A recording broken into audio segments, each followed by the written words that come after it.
She's like, I'm in charge and on time. I'm in charge and on time. All right, so let's get this party started. Thank you all for your patience coming out. Those who are joining us online, we want to say hello. And we want to thank, well, I personally want to thank Greenish Vibes for putting together this event. Give them a round of applause.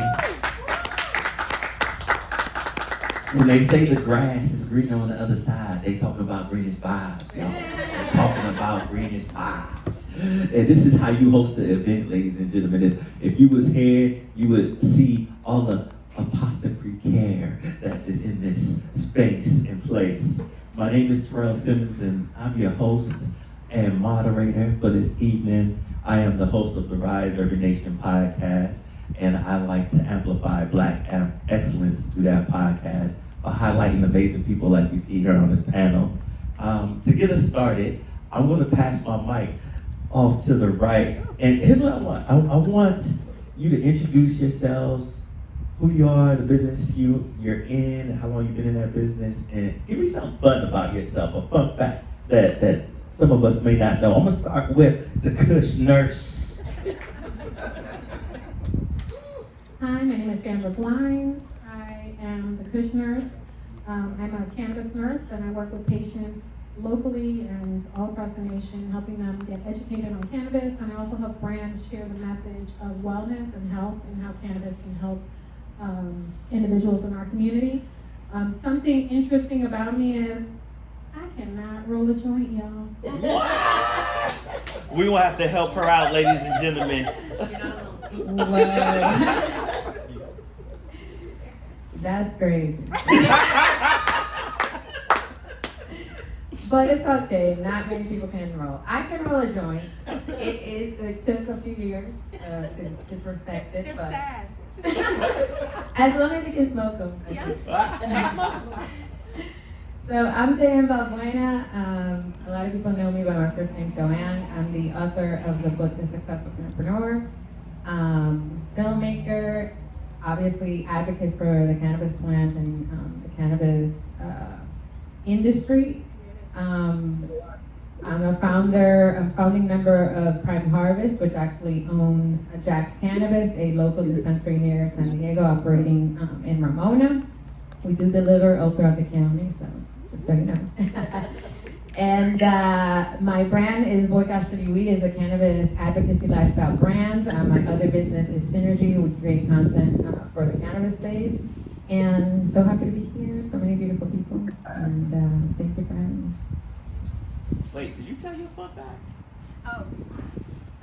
My fun fact, that probably not that fun. I mean, but fun fact,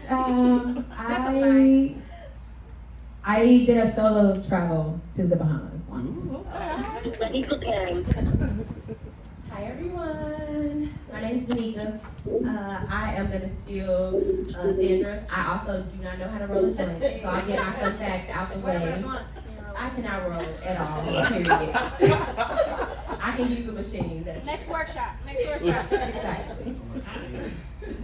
So my name is Danica. I am the co-founder at Greenish Brands, where our mission is to be a catalyst to the world's normalization of cannabis.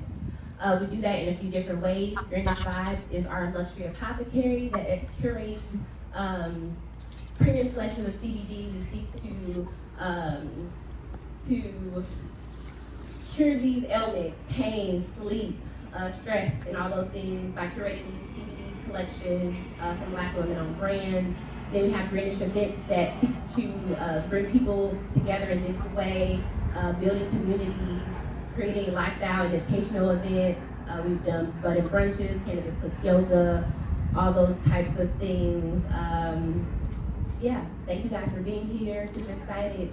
Sitting next to these beautiful women. Thank you for joining me. Terrell, thank you guys. I foresee a workshop in the future. Something about rolling blunts, papers, white boys, whatever your paper of choice. Now, I want to ground us in this conversation because my sis joined me in, what was it, in LA? Was it last week? Last Monday. It was last Monday. It was an innovation conference. There was a bunch of different Black founders, some VCs and so forth, and we had a great conversation about the startup space, especially when you talk about women in general. This is a fun fact. Last year they had an initiative that was really geared towards putting money into women businesses, and they spent something like 31 billion. 2% of that went to women-led businesses. 2%, and you was focused on it. I can only imagine what that's like when we start to talk and narrow that down into the cannabis space. So when you think about that, grounding us in that, what makes your experience in cannabis different from non-Black women founders? Let's get to it. So I'm in a space of healthcare where, you know, people of color are looking to the white lab jacket as the source of information, as the resource, as the answer, as the prayer, as all the things. And because of the war on drugs, people may not choose cannabis as the medicine. They may not come to cannabis because there's many reasons. It's not covered by insurance. It's not, your doctor doesn't know about it, doesn't care about it. So there's all those things. So now I'm a nurse who is coming into this space, a person of color, and now I'm going to your doctor because I'm working with patients, and then I'm like, they're like, talk to my doctor. So I'm talking to another male-led profession about something that is demonized, stigmatized, all the things, and so it is challenging. So I feel like in the space that I'm in, I'm dealing with not only the underrepresentation in the cannabis space, but also the underrepresentation in the healthcare space, with people with this knowledge.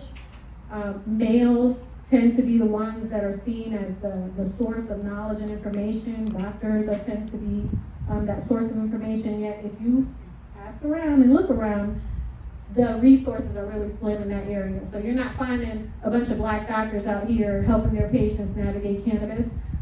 You're finding me talking to white doctors and healthcare professionals and advocating for patients who are in turn already victimized within this healthcare system. So this is like a multi-layer, multi-thing.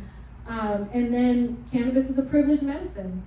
You need money to buy it, to access it, to use it, it's all about money. So as a woman, I feel that what I'm doing is definitely something that isn't seen as credible. I always have to have, I have to have the evidence, I have to have the information. My practice, these patients who are seeing results, that is my evidence, that's real world evidence. And so I take that everywhere I go, and it's something that I'm very proud of. But I will tell you that this space makes it very complicated because the people that are coming into this space, one, they're trying to find something for their grandma, something for themselves, stress, anxiety. Have you looked around at where we live, the culture that we live in? So financially, as someone who does what I do, I find that there aren't a lot of resources, and as a business person, I have to, if I want to serve my community, then I have to be a servant that allows for sliding scales and all these other things. And as someone who is trying to also have a livelihood, it gets complicated, right? So there's so many, I know I've talked about many different things there, but it's layers to it. So as a business professional, I need the funding, I need the resources, I need the support from healthcare professionals, from the industry. It has to be like a connected resource, because if we're saying cannabis is medicine, is it medicine? Yes, it is medicine. In my experience, I think I had a very unique experience coming into the cannabis space because, fortunately for me, I came into the formation of a startup that was Black-led. And so the leadership is Black. I became part of the leadership, and the experience wasn't necessarily from the Black woman standpoint, just from a Black-owned business that's pitching. Obviously, we understand how it works in America. A lot of the times, they may not necessarily tell you that they're not funding you because you're Black, but they don't fund you, and you see all these other entities being funded in the space at a time where it was quote unquote the green rush of 2017, 2018.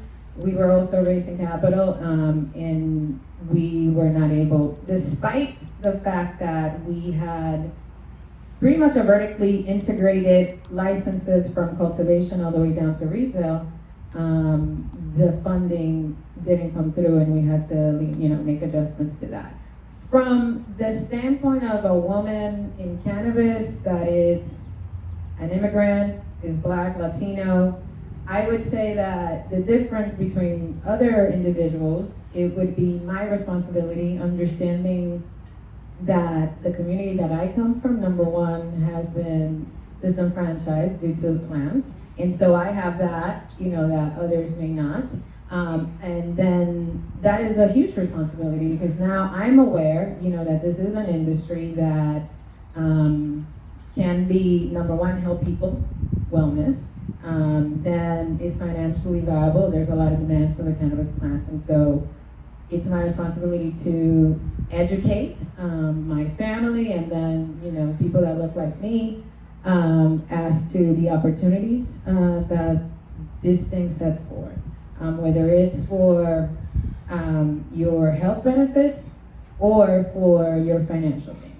And so that I think is the key differentiator, that for me, it's bigger than me. It's my community and the things that pretty much historically have been associated to the community. And then going forward, now that we're in this space where legalization might be in the horizon, the states where it's legal, there's opportunity there. Laws changing, there's opportunity there, and then there's still so much opportunity for us to contribute, even if it's not plant touching. There's so many opportunities there, and that's why I wrote my book. And so, to me, that's the way that we're, like she was saying, that you give back, you serve the community by being that catalyst of information. And I think that's the main point of differentiation. So to echo what they said, definitely it's bigger than me. And our brand, we curate from Black and women-owned brands. So like all of the advocacy, how we want to bring our community along with us is like baked into the brand. And I will just say, white companies are not doing that. They aren't intentionally trying to carry our products. In fact, they're on the opposite, not carrying our products. So that for sure is a major difference. Like in our brand, I knew that would be important to give them shelf space. Another difference is that my experience is that I'm bootstrapping. We're bootstrapping the business, and so we're locked out of financing. Multi-state operators have access to capital. They have relationships. They have investors and backers. So those things are, we're still very new in the startup world. So those things are still very like raw, and we can feel that a lot in our ecosystem. So yeah, those are my major differences, like the community, the funding, and just all the partnerships, like the resources and things that we have to build it as we go along. Like I'm noticing what I don't have, and I have to go and network and build the team as I kind of go along, rather than it all being laid out for me. I'm gonna take this question back to you because you spoke to a little bit about bootstrapping, right? Where we see a lot of other businesses or startups get funding, and you alluded to it as well. Like, sometimes we don't get the same opportunities that some of the other community members that may not look like us that are getting invested into. So what do you wish that the investor community knew about Black women founders particularly? So let me start down there. She's like, ooh. Ooh, I'm like, wow. What do I wish they knew? That like the passion inside of me is like bubbling out. Like, you know, that we're really gonna be holistic and forward thinking. Like, you know, it's about wellness, it's about the community, it's about how we can use this industry for generational wealth, how we can heal ourselves, how we can stop the harm that the war on drugs has, you know, brought upon us, you know. So I wish they would, you know, just really bring us to the table, because it's sickening that the culture, everything is built on our backs. And so, you know, I just wish that they would wake up and bring us to the table. It's gonna push the industry and the world forward. So That's a great question. I think what I would want people to know is that the Black woman, to me, is the number one resource in the United States of America, if not the world. If you don't bring us to the table, we will build one. And, you know, it may not be the biggest table, but it will be our table, which would be 100% ours. And so then when the price goes up, we'll see you then. But I'm just saying, that's the real talk. That's how I feel. I'm going to keep that one short. Yesterday's price. Yesterday's price. I love this conversation. So, as a nurse, and I'm gonna bring this back, is we started an organization called Cannabis Nurses of Color. Why? Because we walked into a room and I was like, how long have you been doing this work? And like 12 years. I was like, how about you? How long you? She's like, I just found out about cannabis nursing a week ago. And this is called being at the table and being in those intimate conversations and private conversations that we haven't been allowed to be in. So what has happened since then, 3 years later, is now people are coming to us and they're like, oh, Cannabis Nurse of Color, so you have more nurses back there. So yes, it's me and my nurses back here. Oh, now you want a piece of this. Why? Because they see that once you build something and you are a person of integrity and a person of, you know, value, you are going to build a tribe around you. You're going to build people around you, because the Black woman, she wants to uplift her community and the people around her. And so when people see that, it can be a blessing and a curse, because people are like, I want you because of what you're going to bring me, which are all these people behind you. So it is a responsibility, but it is also a beautiful thing, because once we, like she said, once we build a table, we got an army behind us, okay? And we're not willing to just give you that army. We are willing to protect and defend what we are creating, because there's a value to that, right? There's a value to what we are building. And we also know what happens when we put that in the hands of the wrong person, right? So we are working on not only bringing others with us, but also creating safeguards for people, because we understand what this industry is like and what it's not. So we kind of like the mama bears sometimes, right? You know? Yeah, I don't never mess with a Black woman on a mission. I know to either get out of the way or get with her. Now, I know we briefly touched on the war on drugs, and I've been lucky to be a part of conversations, ongoing conversations in the community, as we see different equity programs that government is talking about when we go into these communities and create programs, and how that money is going to be spent, and there's still an impact in the community that we've not fully healed from. If you talk about the older generation, they're like, I don't want none of my family, especially if they're a good old church going, like, no, we have no cannabis up in here. I don't care if the taxes is gonna go for the schools. It ain't not in my backyard, right? Because we haven't had the education and the conversations that we need to go through those that healing and conversational stage, right? With that being said, when we think about the war on drugs, how do you think the war on drug has affected the cannabis business? I I think one of the things that the war on drugs has done is it has caused fear in people entering this industry. I watch people enter this industry with excitement and passion and all this, and yes, we come with that too. But there's a little part in the back of our brain that's like, okay, I gotta dot my I's and cross my T's because I'm a Black person working in this space. I have a responsibility to the other people, within this space, to my family. I'm always trying to keep legit, and I feel like this is something that when we're trying to share the credibility of what we're doing, that's another thing that the industry, the war on drugs, has taken away from this industry is the credibility that this is medicine, that this is a viable industry, because every great story is followed by some other crazy, fear tactic behind it. So for me, that is what the war on drugs has done. It's created a lot of fear, a lot of distrust in cannabis and the industry itself. And, and for people like us that work in this space, it's like we constantly have to remind people or educate people on this is actually a real profession and a real industry and real work. It's not just about going and getting high every day, although there's nothing wrong with being high, and I think that's something that, needs to be normalized as well.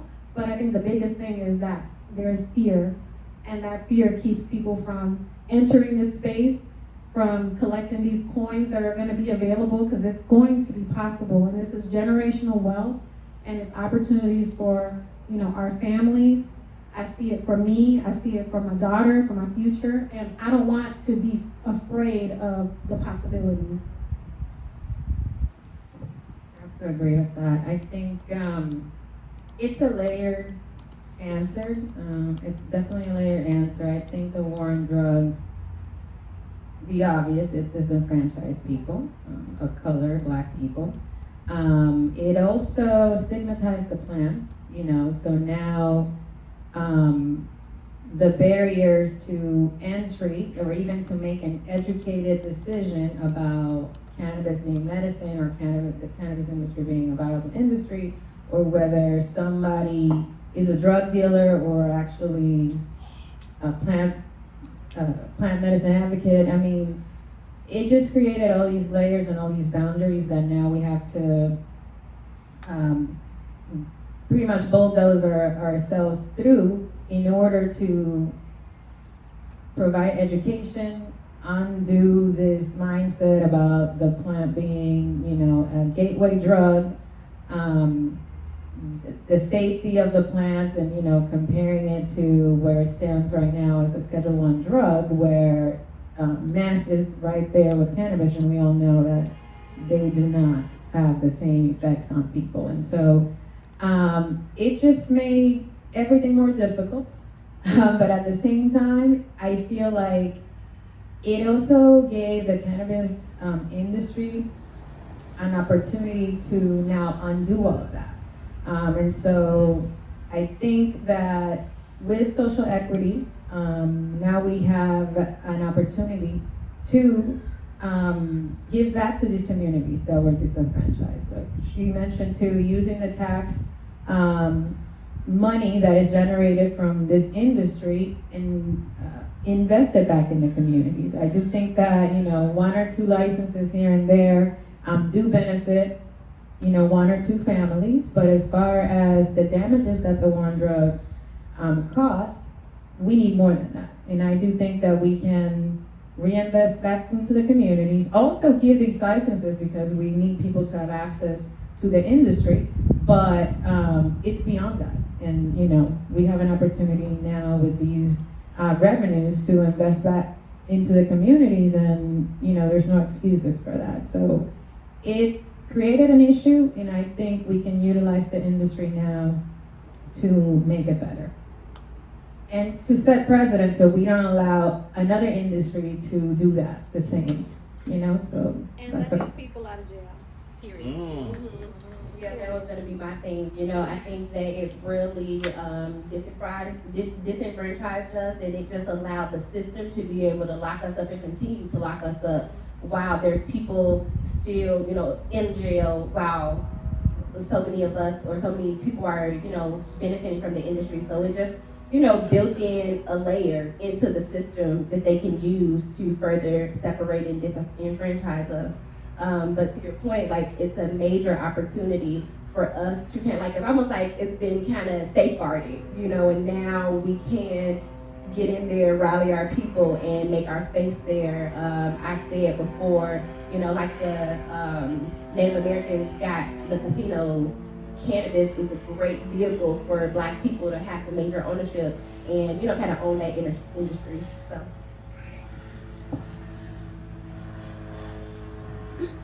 So if you're listening, government, we didn't get our 40 acres in a mule, but I'll take 40 plants and some rolling paper. I'm just kidding. I'm gonna do get more than that. Sorry. It sounds like nobody knows how to use the rolling papers. What kind of paper? Better be have paper. Give me business papers. Better be contracts. Yeah. So I'm thinking about when we think about the disenfranchisement and then going back into communities, re-educating, re-strategizing, retooling, all of those things sound great, and we need more people in this space. But just because I have a passion and I know a couple people, is not going to get me through the work. And I think about any time in my career I've been successful, I've had mentor or allies. When we think about that in this industry, and you think the importance of mentoring, how important is it to have a mentor in this industry? And do you have any great stories about allies who pushed you along? Good one. So I struggle with this sometimes because I feel I don't want anything given to me. So that's my own. I want to work for what I do. I want to earn it, and but there's also a blessing in the gifts, that people give to you. And I have been blessed to be gifted with amazing people who have helped me and pushed me along and put me in spaces and tables that I should probably never have, would never have imagined that I would be in there. The thing about it is, allyship requires more than just putting somebody in a room, because many times people don't have the resources within themselves or the capabilities or experience to achieve what they want just by being in a room. You need somebody to help you, guide you, to tell you what the next step is. If there's a contract, you need somebody maybe to help you read that contract.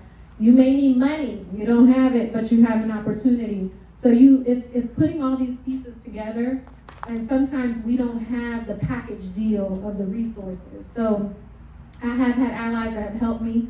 I sat on the board of directors for the American Cannabis Nurses Association, and through that position, I met a great mentor, and she has helped me to see, the potential of what it is that I do and to work in different spaces. And as an ally, she never announced to anyone, people don't know anything about my relationship with this person. It's just our relationship. She checks on me, I check on her, what have you. And I feel that there's a power in that, because she's not putting me out there like, hey, I did this, or this is why.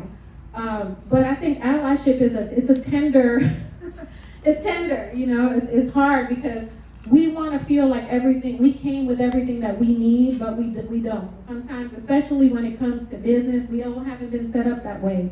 We didn't come in with the tools and the resources and the know-how and how to navigate these settings. So I'm definitely passionate about, allies and being an ally for others, and being a mentor and getting mentorship, I think, is ideal. For just recently, I became a woman-owned small business certified, and I'm really excited about that. Yes, thank you. And I went and I looked at these contracts and I said, okay, that's cool. I'm a nurse. So now I'm in a space looking for a mentor. That's the next step. And when you're looking for a mentor and you're looking for someone, it's putting your trust in this person. It's knowing that it's like a licensee. People, what's the word? Somebody help me with it. But, they prey on these licensees they prey on them to use something that they got to benefit themselves, and then sometimes you're taking away the gift from this person, the blessing from this family. So it's a tender area for me because I see it used for the good and I see it used for the bad. But I think it's really important, and in this space, you just have to kind of know who to navigate. So that's why it's good to build relationships and get to know people, so that you're building your network and your circle, because it is important. I don't think you can make it without mentors or allies. You know, I have someone here in the room right now who is a mentor to me, and so you know, I feel like that's what makes you successful, is having somebody you can be like, look, I don't know. And they'll be like, and you can say that, and I feel like you're not smart or you're not whatever. And they'll be like, you know what, but I know. Or I know somebody who knows. Let's have this conversation. And those are safe spaces that we need more of. And so, you know, I'm always excited to hear when people have good mentors and good allies and can make it through this space and navigate that, because it's important. It's not just getting a license or having a business. There's so many steps to it, and I'm sure these ladies can tell you more about that. Okay. Like I said earlier, I think I lucked out when I became a professional in the cannabis space, because Dwayne Alexander, which is my business partner, became my mentor. So I was working for him, and eventually just realized like he's pretty much a genius when it comes to cannabis, and due to his experience, you know, I've been working with him for almost 9 years now, and at that point he had over 20 years experience in cannabis. Not just growing it or things like that, because he planted his first seed at 18, but being in the legal space since 2007 here in California. And so I just sat there and absorbed everything for like 2 years. The first year, because it was a startup, there was a lot of struggle trying to find funding for the company and things like that. And I was so tuned into the learning experience that I didn't care if I went a month without a paycheck, because the value that I was getting to me was worth a college degree. And look at where I am today. And so I'm super thankful for that. And then as far as allyship, I think I've been blessed too with having individuals that have contributed to, I would say, my success, whether directly or indirectly, because they connected me with somebody, and I was able to seize the opportunity and then continue to move forward. I do have to say, as far as allyship in this space, I definitely have to give it up to the women in cannabis, because the one thing that the first couple of years when I started in the space, I was usually the only woman in the room.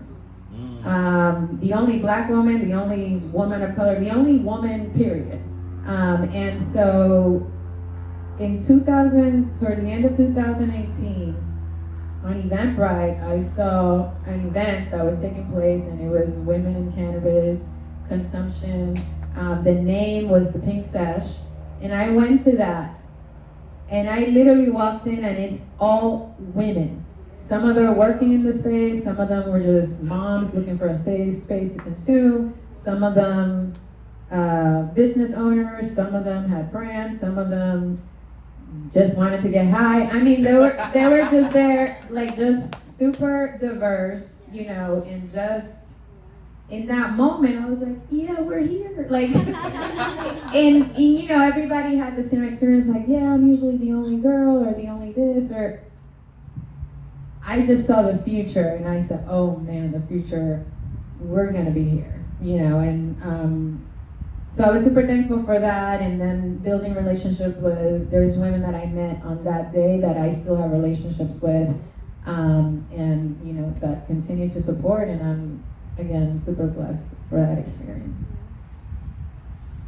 Okay, so being a new entrepreneur in the industry, like, you know, last 3-5 years, mentorship is super important, number one. And I guess I don't have any like formal relationships, but I'm always asking, I have inboxed people, message, and this event is in partnership with the Black San Diego Chamber of Commerce. So yes, thank you for to them for their partnership, and that's how I see us going further. Just those community partnerships and stuff. So that mentorship, I'm not afraid to ask, and I just collect gems all over. But like Sandra, I am, trying to formalize. It's important to have a formal mentor relationship just so you can know, what you don't know, because you don't know it until you're, trying to put the pieces together. So that's super important. But like I said, most people haven't said no. So I have, tons of allies all over. As far as South Africa, Chicago, Atlanta, so just have been fortunate and blessed enough to collect allies, Cannabis, Canna Noir, Canna Inclusive, like all those advocacy organizations, sharing, just being a great group of women to just give me the, you got this, because it's a hard industry and you need somebody to say, keep going. And, so that's just super important for sure. I just wanted to mention one more person that was a mentor, and it's, her, Adesola. She's definitely just a super knowledgeable resource here in San Diego for anyone looking to learn more about business, learn more about organizational skills, and creative vision when it comes to business strategies and things like that. Definitely check her out. Absolutely. What's her name again? Adeshola Akindele. She's a business partner of mine as well, and co-host of my podcast. I'm thinking just about how beautiful and amazing Black women are at just creating spaces. Just from everything I just heard here, and I'm looking at this space too, and the intentionality of the space is like, if you look at it, of just all these amazing things that create space intentionally, right? And how our Black women do that. I often tell people, like when I'm out here doing community building, like I am not alone. I can come in with this bravado because I stand on the shoulders and I got all my ancestors right behind me, from Maya Angelou to Martin Luther King, you name it, right? So even if you think I'm alone, I'm not alone. And the intentionality that's put into spaces by the folks that not only you work with, but you as well. When you think about that, how do you incorporate intentionality into your business?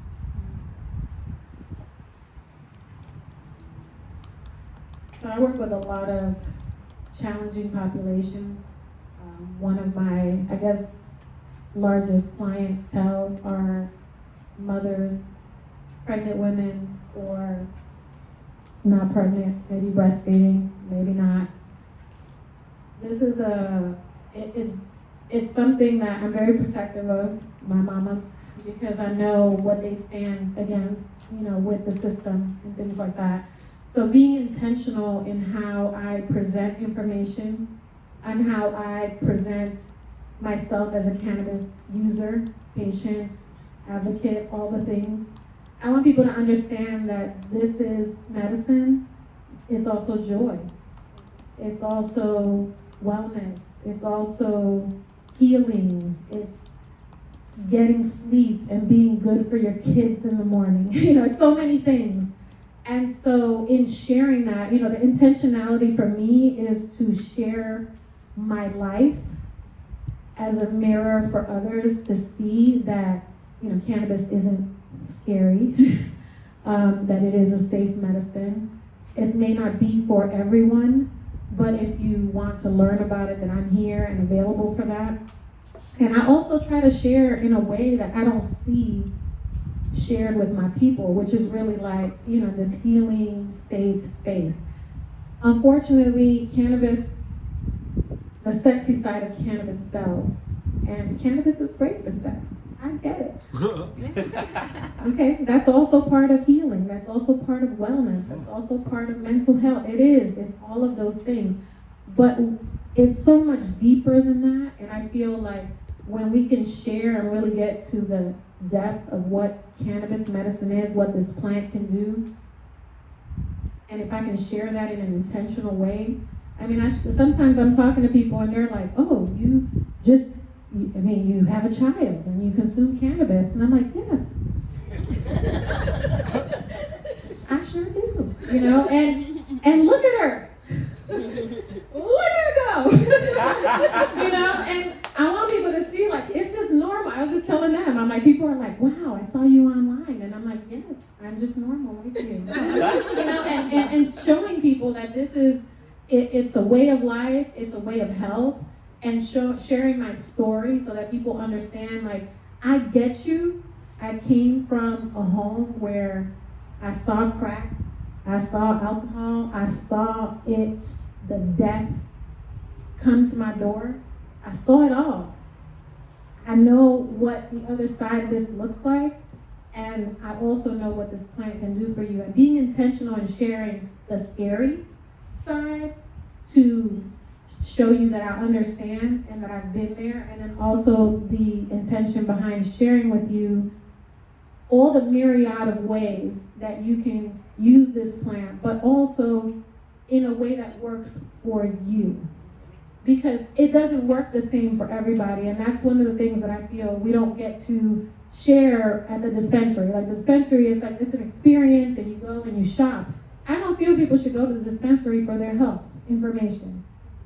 I don't go to Sprouts and ask them for information about my health, and they are serving the health is there, because that's where we need to really be teaching people about.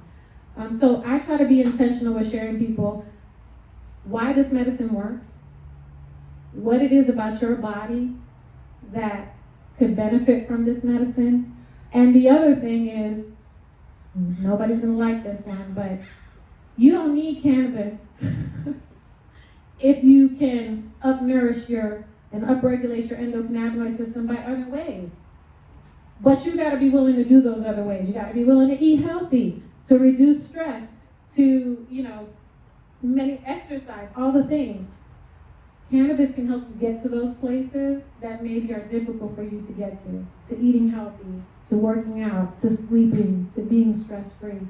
And the intention for me is to show people that this is possible in many different ways. And if cannabis isn't the thing for you, let's talk about the other ways that we can nourish this very important system inside of you so that you can be healthy. Because the ultimate goal for me is health.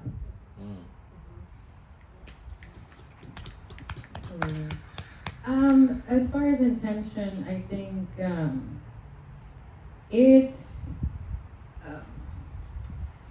incorporating it in the mission of what you're doing. So for instance, with the brand Boycott Shitty Weed, my intention there is to educate people about the history of prohibition, educate people about the individuals who contributed to be on the criminalization side, and then the people that contributed to activism and trying to undo all of that. And so I use the graphics, I use the research in providing that information in a way that people can relate to, by creating conversational pieces, essentially. With Jax, our intention is to provide the best customer service. When we were medical only, we focused on educating people about the benefits of cannabis when they came in through our doors, but not just the wellness side of things, even the opportunity that it is to have a medical card and why, like what the law said, what you were allowed, to purchase, how much, and things of that nature. And I think with providing all that information to the consumer, it helped us to create a great customer base that supports the business and things of that nature. And just, I would say in the space is just to have a good character for yourself. And I think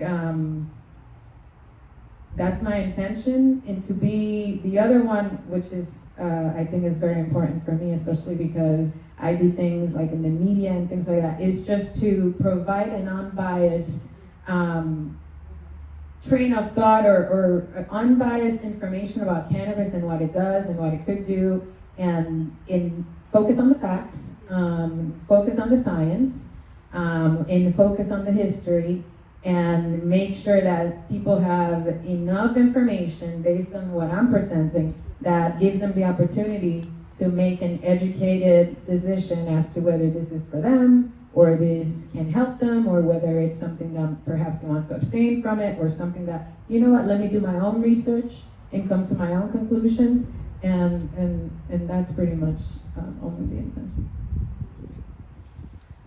For us, I say our first intention is to create community in the industry. Like, you know, the share, like you said, the dispensary is not the place where you are gonna be getting any information about how it's gonna affect your wellness. So our intention is to create community where you can try the products, ask questions, find out how they work, find out why they work, you know, and all those things. So first is creating the community, you know, making it a part of our lifestyle. We use these products. These are the things that we're doing. We have functioning kids and all that.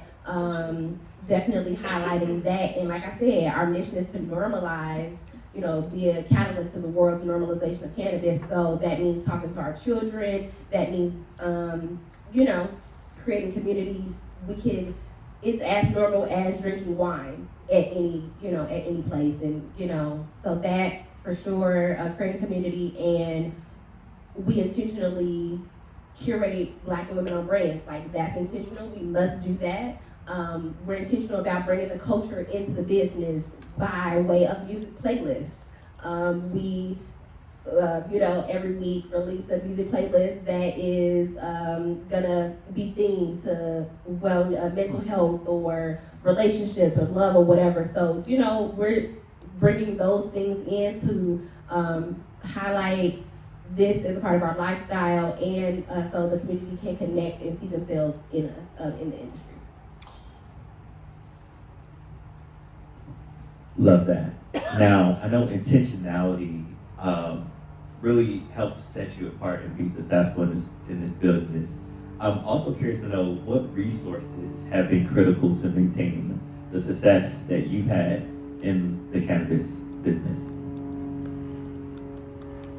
My people. My people. I mean, you know, every so often I'm like, thank God for people. You know, just good connections, good contacts, good resources. As she said, having good integrity is very helpful in this space. And you know, I've connected with some really great people that have offered me great opportunities, connections, resources. Building your circle, I think, has been, you know, is the most important thing. But the people in my circle, they really lift me up and help me navigate this space. Sometimes it's just like, hey, do you know such and such? Let me connect you with an email, or, you know, reach out to this person, or what have you. Or like, now this is my BFF. My Dominican sister. But you know, it's creating those networks and circles and realizing that, you know, you can't do this alone. You can't do it alone, you know, and so that's it. You cannot do it alone. I'm grateful for the resources I have, and then also grateful for, you know, people that you can talk to about the real things that happen in this space, because that keeps you going.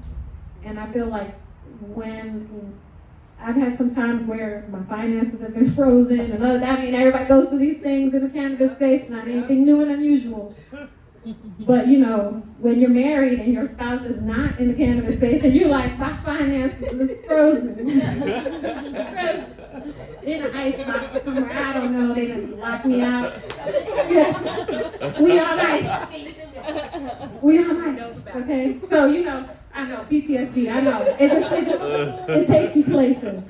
But, you know, having people that you can call and they can be like, sis, I've been there. And you're like, I don't want to be there, but thank you. You know, that solidarity and knowing, you know, people that can help you circumvent some of these unfortunate industry issues that require understanding or loopholes. Understanding different things, loopholes. Yes, yeah, that's what's really helpful. So I would say my network, my connections, and then having relationships in the space itself, because nobody knows what you go through unless you're in it. That word you use is finesse. Finesse, thank you. I need a better word, yeah. I would say navigate the space. Yeah. Navigate. To help you navigate it, without We don't getting want in no trouble. problem with government. No. It's choppy waters. You need help with navigation. Okay? Navigate this space. Okay. Fortunately, I was in the Navy, so She knows.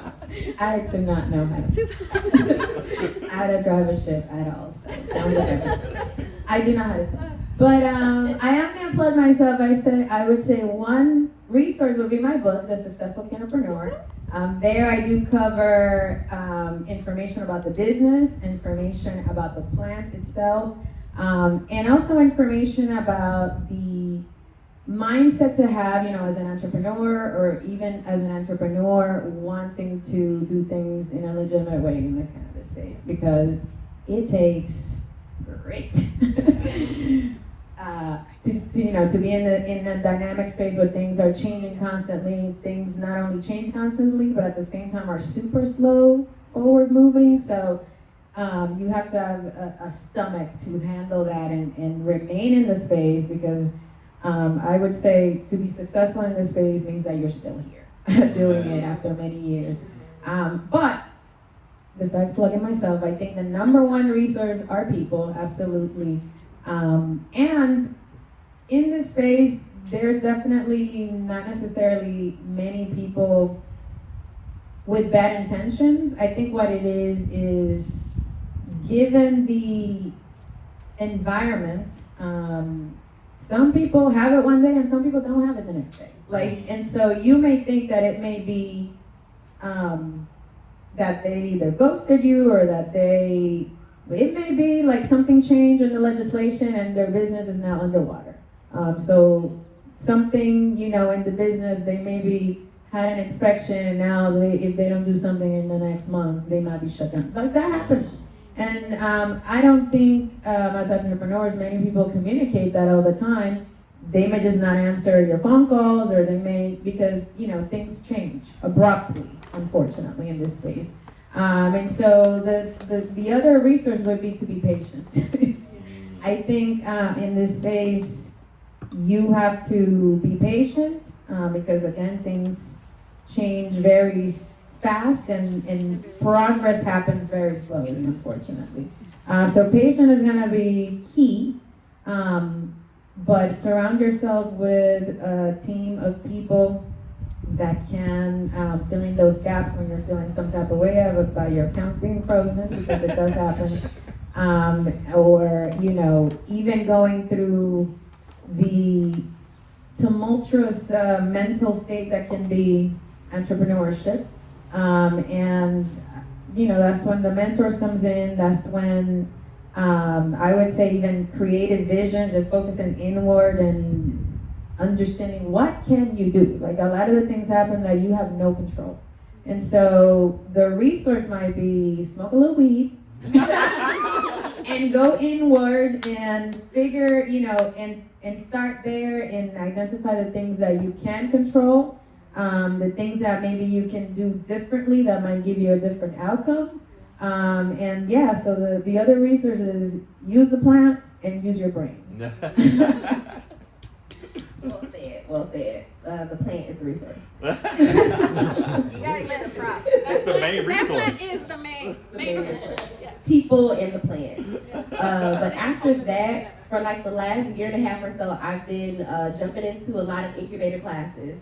The Rec Innovation Lab, the community boot camp at SDSU, yes, was actually my first boot camp for the business. Like, we were running Greenish Vibes with like notes it was like, okay, we have the gist, this is the one pager. Then I came back, my sister has to help consult with this on this program, and it's like I needed to sit down and like really get the business together.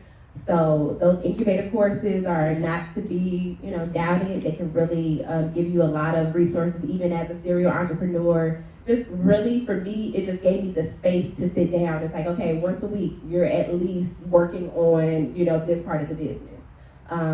So those incubator courses are a super big resource not to be forgotten about. The people and I just wanted to mention the incubator classes. Yeah, look for those resources at like the Women's Business Center.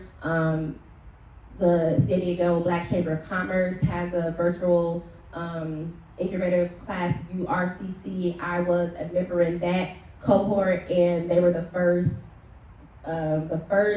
grant that we received. No one would give us money because we're in cannabis, because we're in CBD. So just finding what will be applicable, and I didn't even know we were gonna get a grant, so that was the highlight.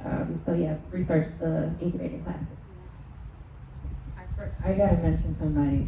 Paving Great Futures is a nonprofit organization, local, San Diego, definitely with a lot of resources in courses and mentorships and, just resources that can help you in business as a professional, as a student and things of that nature from all ages. They also have focus on women, and that's definitely a hidden gem in San Diego. People should know more about. I'm gonna add a little bit. So your tax dollars pay for lots of things. Lots of things, take advantage of them. I told you I was a women-owned small business. It's because I actually see my partner from Cannabis Source of Color, she talked to the SBA, and they have something called a PTAC officer. This person will help you with becoming registered with the SBA, with getting your women-owned or veteran-owned or minority-owned or economically disenfranchised owned business. These things matter, and a lot of people think it doesn't. And I will tell you, one of the things with the MORE Act that they are, proposing is for SBA funding to be available to cannabis businesses. But guess what? If you ain't in it, you ain't gonna win it. No. So what do they say? You gotta get ready, or be ready, so you ain't gotta get ready. That's where we're at right now. So I encourage people to set their business up the right way, to use all these free resources, because you can't get the 40 acres and a mule, but you can go down to the SBA office and use all your tax money resources, okay? And use this. So we had, I think it was 8 nurses that sat with this officer. She came and she helped us go through the step by step, fill out these forms that are very complicated, and I would not have been able to do it without this person. It's her job. The state, every city has an SBA office, and every SBA office has a person there that is dedicated to help you be successful. So the government wants businesses to be successful. That's something that people need to know, because the government wants economy. So get out there and economize. Get yourself registered as a business. Go down there, get your information set up. There's other factors when it's cannabis related. Obviously there's no cannabis money right now. Get you a business, okay? We talk about cannabis later, okay? Get you a business, okay? That's where we're at right now. Get a business. Because those businesses have opportunities that are going to come down the pipe. She said non-plant touching. She said lots of different words up here. Think about those things. There's going to be somebody who's going to have to get trucks and whatever, retail spaces and all kinds of stuff. The money is not necessarily about growing the plant and selling the plant. And I think that's something else that we need to diversify our thinking about, because everybody thinks the money is in having a dispensary. No shade to her, because she's killing it. But you know what I mean. There's other places and spaces that she said, non-plant touching, plant touching. Everything that's needed in the outside industry is needed in cannabis. So if you have a skill set, bring it to cannabis. Set your business up. For example, if you're a marketer, if you're an attorney, because I know people are not thinking like that. It's like literally Accounting. Yes, accounting. Listen, I got somebody for you. I got some accounting I need. Yeah, so anything that you're doing in your day job, whatever your passion is, let that translate into cannabis and bring that over to this industry that we're building. And once is no longer legal or illegal on the federal level, then we'll be kind of a part of the same economy, building those same things. So when we say there's tons of opportunity in the cannabis space, that's what we mean. You know, find out whatever you're doing in your day job or whatever you're passionate about and come over into cannabis and specialize there. Yeah, what she said. That part. Y'all gotta clap it up for that. That was $1 million worth of game. Like, I couldn't even get the mic back. They was spitting out so many bars and cheat codes. So let me rewind this back in my head, because I got all the cheat codes that they just gave me. First, I'm gonna grab your book, make sure I got the right mindset. Then I'm gonna go to the SBA, see what they got for me, use my tax dollars. Then I'm gonna register in that incubator you was talking about over there. And then I'm gonna get stressed and I'm gonna go to the people and get my plant and then recharge again. Did I get it all? Did I get it all? I hit it? Alright. See, We can go home. we all hit it. I got the whole game plan. I got the blueprint right here. Now, me and you had a good conversation with your business partner over here, and we was talking about how you did business going back to Africa and taking it from the motherland, getting that growing, that consulting and all that stuff, and bringing it back to the States, to the Black community. And I think that is brilliant and so important on so many different ways of healing, connecting, when it comes to our Black community. And I want to know how and in what ways have you planned for Africa's role in the American cannabis industry? And I'm gonna start it off with you, and then we'll pass it down to anybody who wants to converse in that. Okay, so the Africa Project is Olamiji's brainchild, but you know, when I visited November 2021, I guess it kind of started before then, 2019 or so, she went and visited. She was meeting with the ministries of agriculture over there and interested in bringing CBD and industrial hemp over. So she had traveled with Elza Elixirs, which is a brand, Sip Soap and Smoke brand that we carry out of Nashville, a Black woman-owned brand. So that's how it started. You know, she began the conversation there, ended up being gifted some land. When we returned in November 2021, we went to do due diligence on that land, lab testing of the soil, found out we have about 500 hectares. Somebody gave, that was a new, because I thought it was hectare acres, it's actually hectares. And so 500 hectares, which is of course multiples of 1 acre. Okay. So that's the scale. Yeah. That's a whole nother level right there. Yeah, so we are looking to produce industrial hemp and cannabis on that land. We will be doing workforce development, but really just connecting the resources. They are rich in land capital, we're rich in capital, because our dollars go a long way, but like also our mindsets and, you know, our schooling, our the things that, you know, the strategies that we can pull together are way impactful over there. So that is, you know, it's really an important cause for us to be over there building with them and connecting. So that's super high on our list. That's dope. I know, I'm like, wait a minute. That is super dope. I definitely believe that I think the only country in Africa that has legalized medical cannabis is South Africa. That's right. And so there's a lot of opportunity there for advocacy, whether it's for the business of cannabis, also for the incorporation of cannabis into healthcare or wellness, holistic wellness, especially in a place where there's a lot of plant-based healing, plant-based medical benefits that, you know, they usually is how they operate on the healthcare department. like she said, we all have an endocannabinoid system, and the education opportunity is massive.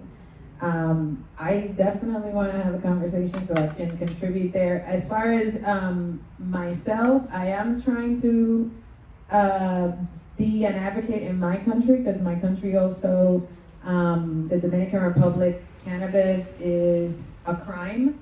The consumption of it, the production of it, the manufacturing, you name it. Fortunately, I think CBD is not necessarily frowned upon, but I don't think many people there know the difference yet. So there's opportunity there. I actually in the past couple of months connected with an advocacy group that it's doing the work over there, but it's still, as we were discussing offline earlier, people are doing activist work, you know, they have to cover their faces, they can't, you know, put themselves out there like we do online or in person, given the, you know, the potential criminalization for your person, you know, personally. And so there's a lot of work to do. This is a multi-billion-dollar industry, and Billion. yeah, with a B, and and only with a handful of countries, literally a handful, there's only like 5 or 6 that have legalized it in some kind of way, whether it's medical only or fully legalized. And so we need to get the whole world on board. The motherland, priorities, absolutely. The Caribbean as well, because it's all throughout the Caribbean, it's a federal crime. And so there too, there are plenty of individuals doing time. And just like in the United States, they need to be let out.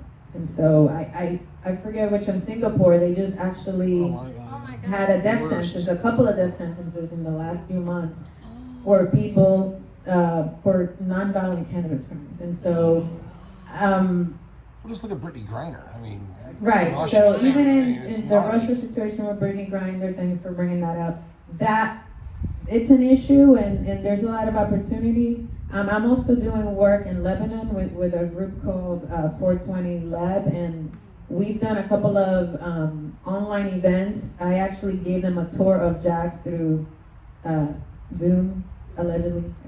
So it's actually, they could get in trouble for that, like for actually walking through the dispensary digitally.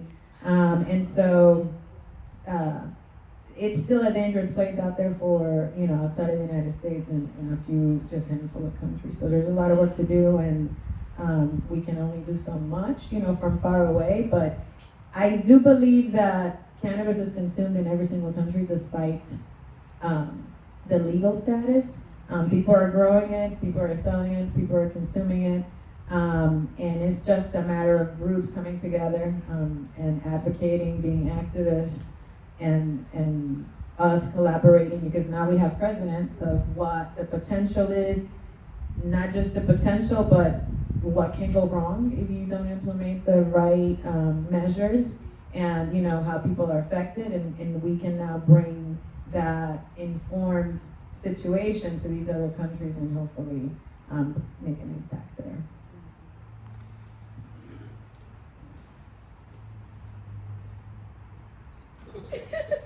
She's so Dominican. I know, I can't help it. But I love it. You know, one of the things that is really challenging is this idea of illegal states, illegal countries. All of it is confusing to me because I'm like, how is this? It's a plan. Okay, you got me. Like her, my parents are from the Dominican Republic. I'm very passionate about sharing everything I know about cannabis. My family's probably sick of me. So I understand the need to bring the knowledge that we have. It's crazy because I have a student right now. I teach at Pacific College in the medical cannabis therapeutics program. And one of my students is from New Zealand. And I thought she was white. I mean, I just didn't know her lineage. And she's like, no, I'm a Maori people. Uh-huh. And so she started telling me about her lineage and how in this country of New Zealand, how these people have been criminalized and all the things that have happened. And when I hear these stories, to me, it's like, oh, it's just like the US. But she's like, no, the United States is light years ahead like, wow. And that's frightening that we're light years, that people are looking to the US. They're looking to us as a model. But I'm looking at other countries. I'm looking at Colombia, a place that has now allowed medical cannabis. Cannabis is covered by insurance. It's prescribed. It's in their hospital system. It's in all the things. And it's very exciting. And so I feel like with Africa, with Dominican Republic, with all of these places, what's important is to highlight success so that they can see it. And I'm not about convincing people, because I feel like you can't convince people. You have to show and prove and provide the science, but also you have to show them the system. We don't have a clear system here in the United States because it's this state does it this way and that state does it that way. And so I think that one of the things that I would like to see is maybe some other countries, like what is their systems, right? And that maybe we can look at those models to take to in Africa, you know, to take to a Dominican Republic, because I don't necessarily know that the US model is the best model. Oh my gosh. So it's trying to figure that out. And new states, as they legalize, I feel they're trying to improve upon these models.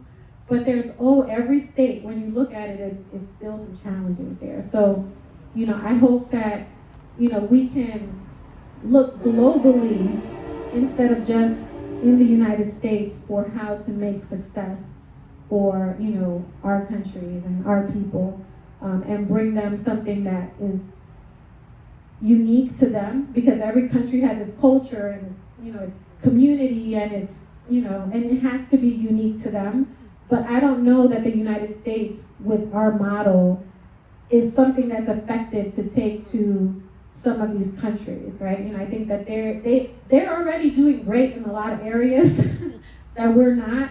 And so to bring something that's not fully cohesive and intangible sometimes can be hard. So I'm hoping that we can look more globally and take some more of those ideas and put together something better to bring to other countries. Because there's so many countries right now that are looking at us. We have people from Chile always reaching out to us about healthcare and cannabis, and Uruguay and all these other Latin American countries. So it'll be interesting to see how we can create something a little bit more creative. Or business friendly too, or Yeah. healthcare friendly. Yes. Business friendly, healthcare friendly. I'm sitting with, you know, not only just the fact, I know we're having a conversation about cannabis, but I'm thinking about the CBD business, hemp and all that. And I'm reminded of a conversation that I had with somebody, and don't quote me, I'm gonna try to paraphrase what they were telling me about. Before US started this war on drugs, we was a big hemp manufacturer, and we used it for everything, for our military, clothing, nets, and it was a very industrious and prosperous industry. And then the government mandated it, and also even the croppers that you grew hemp, they said it was good for the soil, revitalized soil, and they can change different crops and use it for the quality of the soil, air quality, and so on. And so I'm looking at how backwards we went when we decided to criminalize something because of who was using it, right? Who was benefiting it, or everything else, the politics behind that. And as we close out this session and we start to look forward to how do we bring it back to the hope that we want in our communities and what it can be used for and how it can elevate communities, societies, and so forth. What are your businesses' social responsibilities to the communities it serves? I think social responsibility is definitely, like, I want to serve where I live because I want to be able to give back to the very community that I'm living in. I want my child to be raised around people who are healthy, who are, able to manage their stressors or their conditions, things of that nature. So I want to build in my community because that community is giving back to my child and all the people around, and those children that are in that community are affected by it, as well as, generationally. So for me, it's being intentional, and my responsibility is to my community, but also to the people, not in my physical community, but the people that I'm from, my community I'm from. I grew up in the Bronx. I witnessed the war on drugs. I had people in my home who were addicted to crack cocaine. I stepped over homeless people or unhoused people to get to my apartment. I was robbed. All kinds of things happened to me. And in that experience, what I learned is that it's not about the addict or the drug user or the this and the that. It's about the systems that keep us in this system. And so my responsibility is to help with those situations that I witnessed. How can I address those issues? So I'm into helping with harm reduction, with helping people find a safer path from addictions to something else, with mental health, because I think that's a big issue in our community. And with, like she said, educating the people, who we're from, which it's a very complicated, very complicated, because we've been taught that this is a drug, and people have witnessed their children go to jail, or their husbands, or their fathers, or whoever. So it's that education piece. I'm okay with being uncomfortable. That's my responsibility. My responsibility is I'm okay with being uncomfortable and having those uncomfortable conversations if they're gonna help our people move forward and my community move forward with this medicine, with this plant, or with an understanding of it, even if it's not something they wanna consume. As far as my responsibility to my community, my responsibility is what I set out to do when I joined the space. So to give you the background, I was in the military. While I was in the military, I suffered an accident, traumatic brain injury, came out of the military with a ton of issues that I wasn't even associated to having had that accident until I smoked a joint.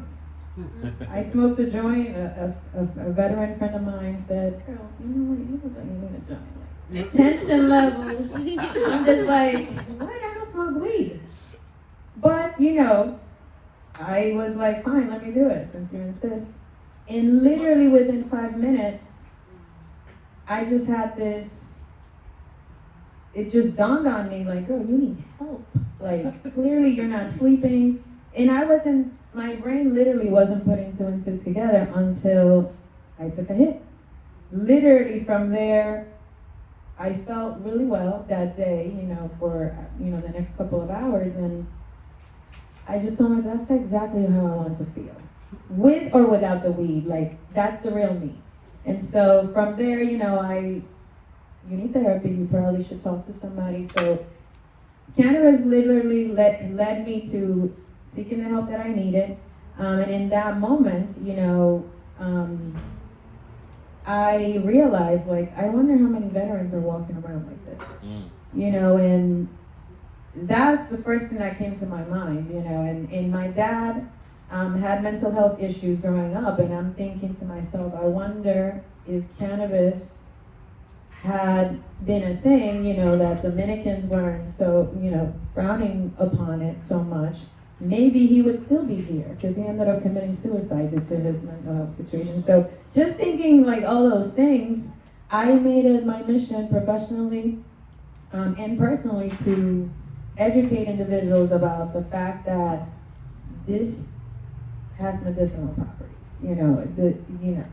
No matter how you feel about it, people have actually found healing with the plant. I'm one of them, and likely if I hadn't taken that hit, I would have ended up with my father in there. And so, to me, that's my responsibility to bring this information in a non-biased way, like I said earlier, where people can now make an educated decision about whether this is something good for them or not. And so that's, I think, my responsibility to the many communities that I belong to, woman, immigrant, Black, Latino, veteran, and you name it, go down the line. I mean, I don't know how many more, there's probably a lot, but all those different communities deserve to have information that is based on science, is based on history, is based on, you know, real anecdotal, you know, people, and ultimately based on research, because she said the United States is light years ahead. Israel is light years ahead of the United States. And so we do have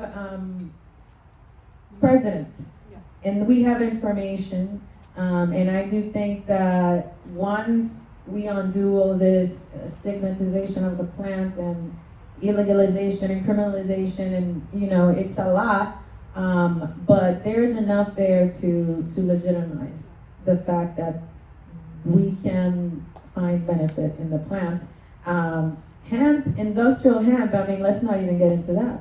With hemp alone, we can do so many different products that would be plant-based, from plastic all the way down to fossil fuels, to remediating soil, to building houses, for insulation, feeding, and you name it. There's so many different uses. We can pretty much do anything but crystal and metal out of the hemp fiber. And so that is after Black women, that's the number 2 resource. I just had to throw that in. Would be the next greatest resource that you can find, because it's so versatile, and there's so many things that can be done. And imagine the first country that actually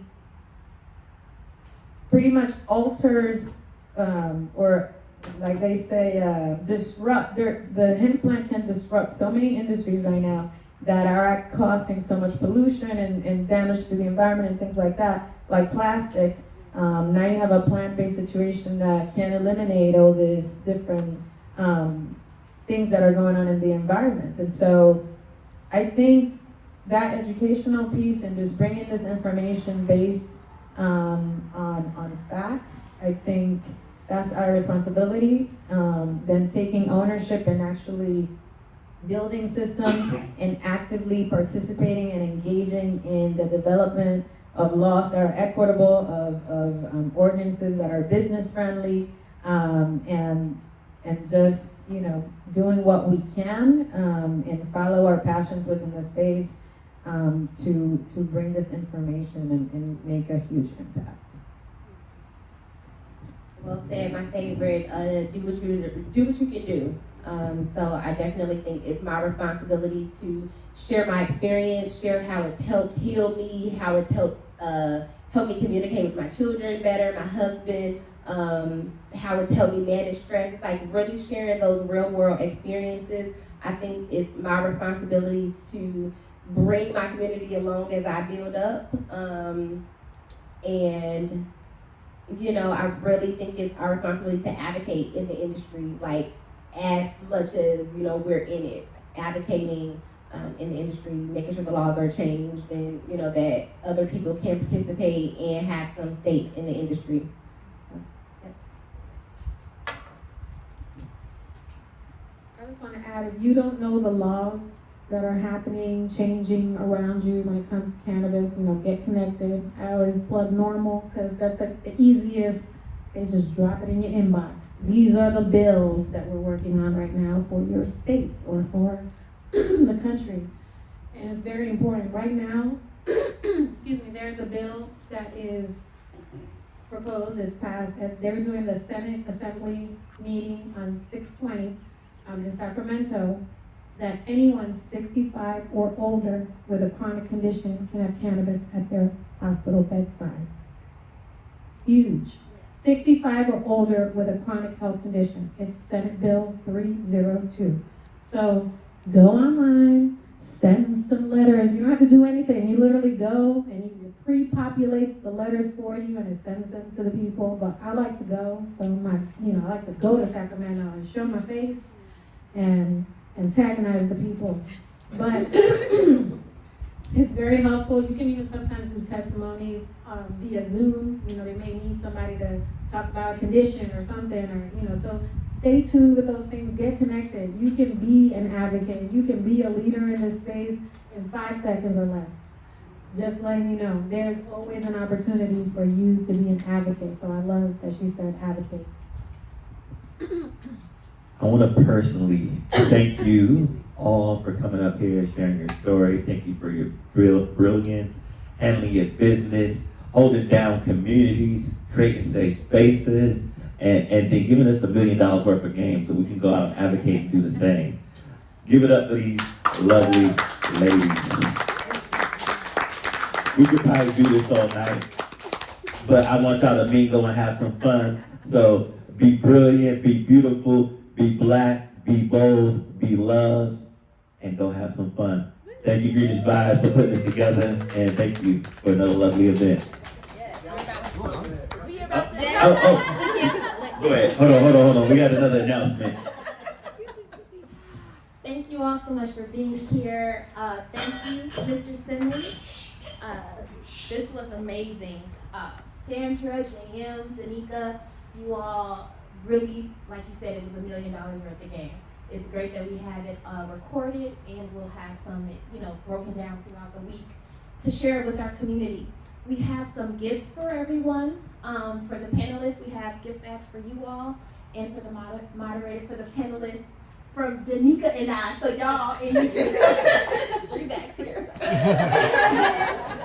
For everyone else, on behalf of Boycott Shitty Weed and Jack's Cannabis, JM was so generous to bring to us joints that are not shitty weed. I'm sure it's good.